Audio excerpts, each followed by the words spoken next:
Hey everybody, it's week 12 of the 2017 college football season, and we're moving right along. We've only got this week and next week of the regular season to go, and as sad as that is, I know for me and a lot of other people, it's the time of year where we get into rivalry games. It's a lot of fun to watch, a lot of upsets and such, and just a good time for college football. So this week is a down week compared to the last 2 weeks. Last 2 weeks we've been very spoiled with very good games and some big upsets. Last week it seemed like every one of the big games was more of a beatdown than a good game. So hopefully this week looks like a bad week, but hopefully it'll turn into one of those that nobody sees coming and will be very good for us. A couple big games going on this week. Michigan and Wisconsin. I think if Michigan can get a passing game going, it's going to be very good for them. Otherwise, Wisconsin will just kind of walk through them. UCLA and USC. This is USC's last game of the regular season. They're off next week. Somehow they're scheduling, and they didn't play in the first week like Stanford did, week before everybody else. Their schedule had them 12 straight weeks and being off the last week. So that is a rivalry game. You can pretty much throw out any kind of records and just look at who you think is going to do well. I mean, it's kind of a toss up a lot of times. Last week was kind of rough for us at the website. It was 0-3 in college plays for official plays. We did go 2-1 in leans, but got very close on one of the officials. USC and Colorado, we had over 62.5. First half was a little slow. Second half went just like I thought. And they did score 62 total points. We missed it by half a point. And that's, as frustrating as that is, it's even more frustrating the way it ended. Colorado had the ball with like 6 minutes left in the game, and there had been a lot of scoring in the third and fourth quarter. They had a chance to go down and get some points. They were down by 2 touchdowns, went for it on fourth down, didn't get it. Got the ball back, and under a minute left, get down inside the 20, fourth down, they tried again. Didn't get it. So 2 chances there to get some points, and we just couldn't come up with any kind of even a field goal, but I understand why they went for it on fourth down. Michigan State plus 15.5 and also Iowa plus 12. Total misses there. Both the double-digit dogs. Both were on the road, and I just completely missed it. Both of them lost big. Couldn't get anything going on offense and couldn't stop them on defense. So we'll move into this week. Hopefully we can, get back to our winning ways. That was the first 0-3 weekend I've had in a really long time. The first game we have is Arizona and Oregon. Currently it is a pick'em, and with an over/under of 74. Oregon is 1 win away from becoming bowl eligible, and they are playing at home. Arizona is 3-1 in road games this year. Oregon is coming off a bye, so they did have an extra week to prepare for this game. And they do have a chance of getting their quarterback that they started the year off with, Justin Herbert. They do have a chance of getting him back this week. I do have Oregon with a 2-point home field advantage in this game.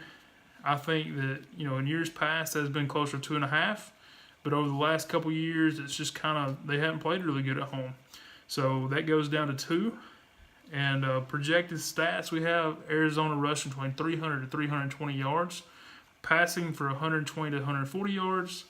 Last week was a down week for Khalil Tate as far as throwing the ball. I think he'll be back at it this week. I think he'll be a little bit better. And, of course, he's very good at running. Oregon rushing, I have between 200 to 220 yards, and passing between 80 to 100 yards. And that's all contingent, of course, like I said, on who's the quarterback. If they get their quarterback back from injury, they'll probably pass a lot more. The quarterback they've had in here recently has just been trying to run the ball. He's not a very good passer. So those stats for Oregon will be contingent on who's playing quarterback. Trends, Arizona is 4-0 against the spread. Their last 4 after gaining more than 450 yards a week prior. Oregon is 1-4 against the spread their last 5 conference games. Oregon is also 6-13 their last 19 home games against the spread. So, of course, that is... Willie Taggart, this is his first year, so that 6-13 is not all of his, but it does show, like I was talking about before, with the home field advantage, that they just haven't been playing that great at home. The play here to me is to take Arizona and pick them. I think that Arizona on the road is still stronger than Oregon, and I just look at for Arizona to be able to set the tone. They can put up a lot of points, and I look for them to come away with a win here. And if you look at it, if it was a neutral field, Arizona would be the favorite. It's a pick 'em because they are on the road. The next game is also in the Pac-12. Is Arizona State and Oregon State. Not only is it the Pac-12 game also, but it's the same two states. Currently, Arizona State -7 with an over-under of 59. Arizona State is also one win away from becoming bowl eligible, so I look for them to play pretty hard. I give Oregon State a 1-point home field advantage, and mainly that is from Arizona State having to travel. It is not reflective of how Oregon State has played at home. It's literally just Arizona State having to travel so far. It gives them more of a -1 to Arizona than it is a +1 to Oregon State. Projected stats, I have Arizona State rushing between 240 to 260 yards, passing between 230 to 250 yards, so a very balanced offense. I have Oregon State rushing between 150 to 170 yards and passing between 160 to 180 yards. Trends that stood out, Oregon State is 1-5 against the spread their last 6 after an against the spread loss. Arizona State is 5-2, their last 7 against the spread in conference games. And Arizona State is 7-3, their last 10 following an against the spread loss. The play here to me is Arizona State -7. I think they're going to get to pick their score in this game. To me, that's way low. I had it closer to 14. And we'll see if they win by 1 touchdown or more. So I hope they can cover on the road, get that last win, become bowl eligible. And the last game is also in the Pac-12. So 3 games this week, official plays, all 3 Pac-12 games. It is Utah and Washington. Utah is currently a road underdog of 17 points with an over-under of 47.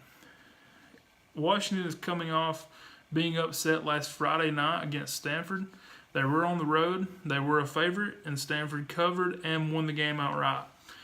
Washington, like I said, played on Friday, so they did get an extra day of rest for this game, get back focused.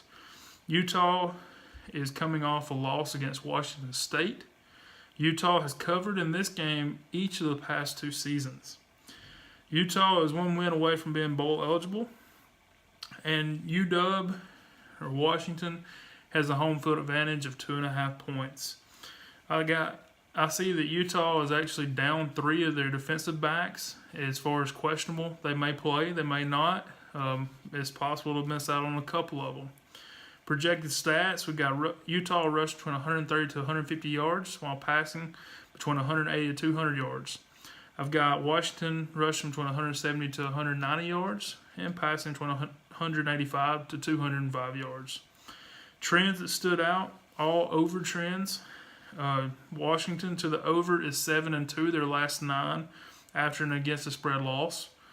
Utah to the over is 8-3, their last 11 as a dog of more than 10 points. And Utah to the over is 4-1, their last 5 in conference games. To me, taking the over is the play here. Over 47, I think 7 touchdowns is very doable. And I think that they'll cover that. It may be late in the game, may be close, but I think the over 47 is the play. So just to wrap up, Washington, Utah over 47, Arizona State -7, and Arizona in a pick'em. Leans that did not make the cut, we're doing pretty well this year in leans. Got 3 more today. Overall, they're 29-18 this year. So we got Kentucky, Georgia over 50.5. Utah plus 17.5, and California plus 16.5. So 3 more leans for you there. Make sure you like, subscribe this video. And just like last week, I am going to do a live stream on Sunday morning, 10 a.m. Eastern, 9 a.m. Central, just to recap everything that happened from Saturday. That went very well this past week. It was the first time I've ever done it. And if you missed it, it's okay because it just goes as a video. You can watch it later. Hoping to have a little bit shorter than we did last week, but who knows? It may go 30, 40 minutes. I don't know. A lot of action last week to cover. There may or may not be this week. I enjoyed it. Got a lot of good feedback, so make sure you check that out.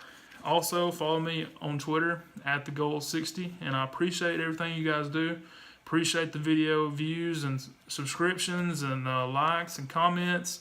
Keep them coming. Really like it. So you guys have a good week. Good luck, and see you next week.